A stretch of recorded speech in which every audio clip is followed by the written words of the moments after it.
Hi guys! Hi guys! So I am Sasha with True North Strength and Fitness. And I'm Michelle with West Coast Nutrition. And we are popping on today for another Q&A series. We still don't have a name, so if you have something that you Q&A, love. Fireside chat minus the fire, maybe Sasha share and in a Michelle by comment. the Ferns. We don't know yet.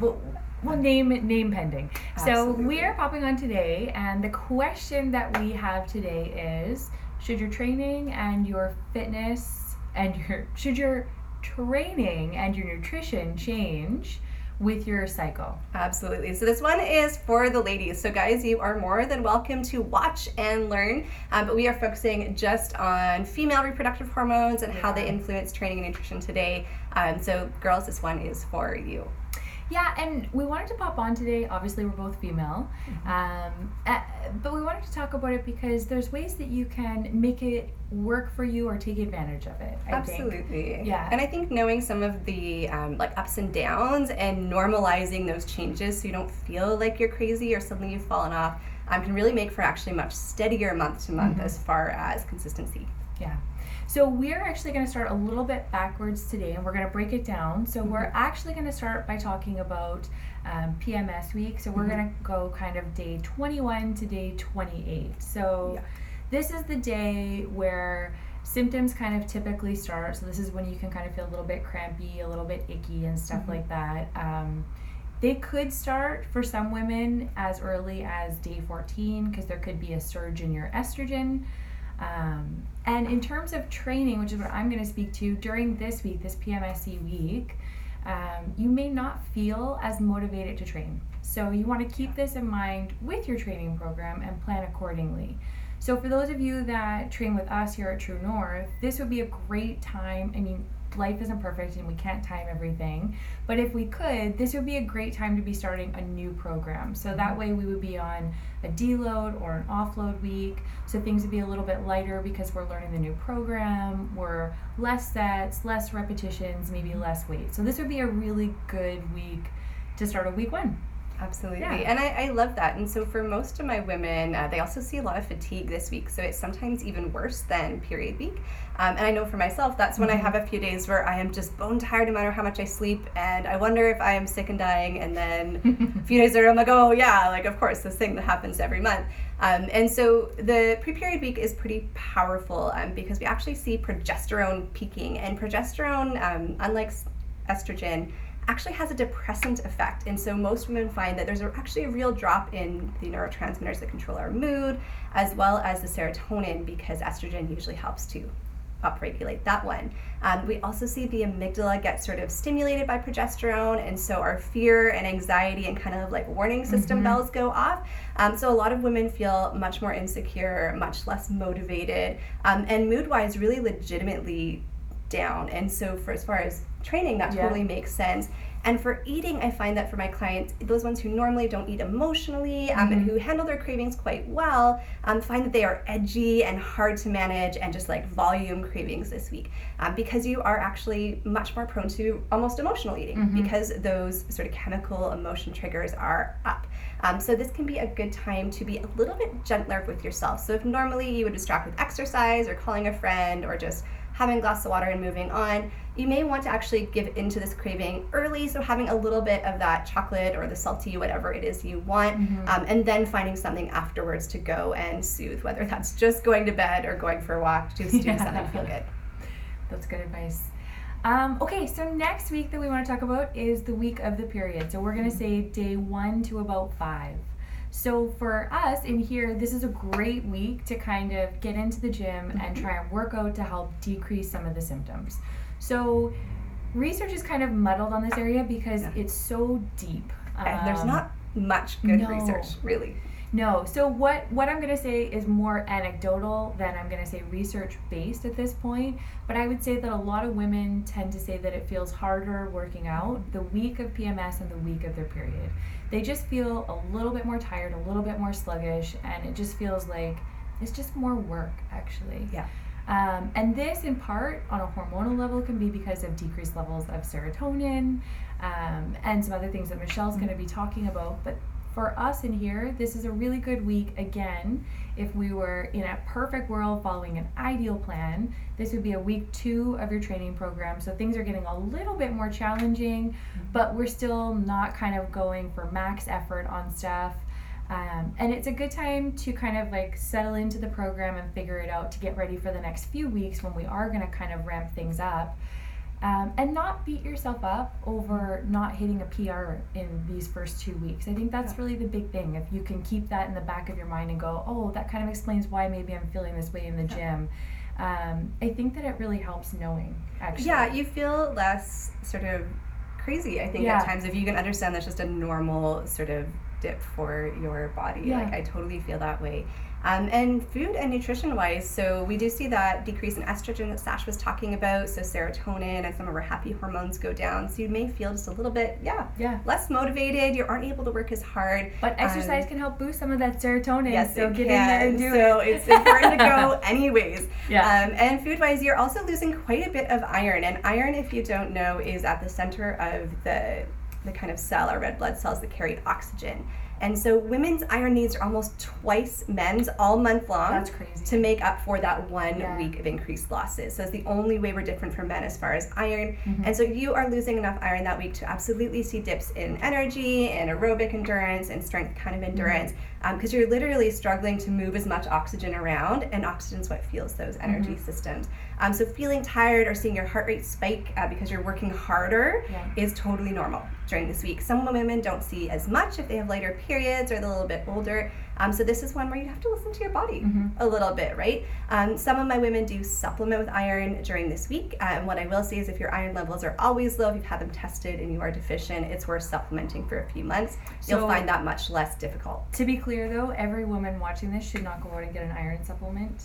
Not necessarily. And I will say quite a few of my quite a few of my women, not my irons, do need a supplement of some sort, particularly in the younger age groups, so kind of 20s through 30s, because their losses are typically more. But if you do eat like meat, chicken, fish, things like that, often you can attenuate it during the month to be okay. A lot of my vegetarians and vegans, it's really worth checking your iron and making sure that it's adequate, because it will reduce those symptoms. It's a very easy one to test, and usually GPs are happy to run those numbers, so I would get it done and just kind of check for yourself first. But eat lots of iron-rich foods, and for my vegetarians, that is mostly your beans and legumes. So it's going to be your black beans, your kidney beans, all those kind of bean-based burgers, making sure you're planning ahead for that week to have extra. That's really awesome. Okay, so now we're going to head into kind of more optimal hormones. So we are going to talk about days 6 to 20. So I told you we kind of did this a little bit out of whack, but for us in here, this is going to be the day after your period ends to basically the start of that PMS week, excluding if you're one of the women who starts to feel that kind of surge around day 14 in the estrogen and maybe starts feeling some of those PMS-y type of symptoms there. But otherwise, this is a really great time to take advantage of your hormones. So to take advantage of how you're feeling, because this is when you're going to feel the best.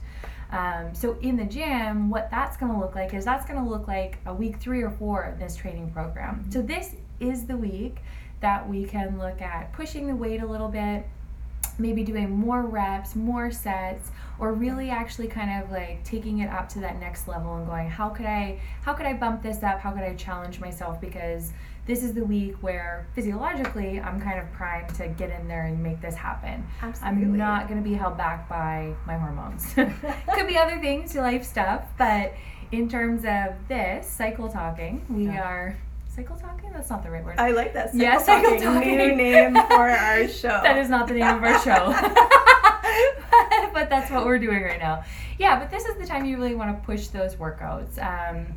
Yeah, and I think physiologically most of us who have a period can see this, right? So we feel more steady emotionally on a very real chemical level. It is much more stable, so we're not seeing the huge flux we see in the other weeks. It's more of a slow and steady climb. And the hormones that are changing are the ones that tend to be associated with better mood. So things like estrogen and serotonin are improving. For most of my clients, this is where it's a really good time to dial in your eating. And that does not mean restrict, but really nail your meal planning. Come up with a plan for the weekend. Kind of challenge yourself to, try new recipes. You're going to have more energy and more capacity to push a little bit harder as far as your planning and your choices.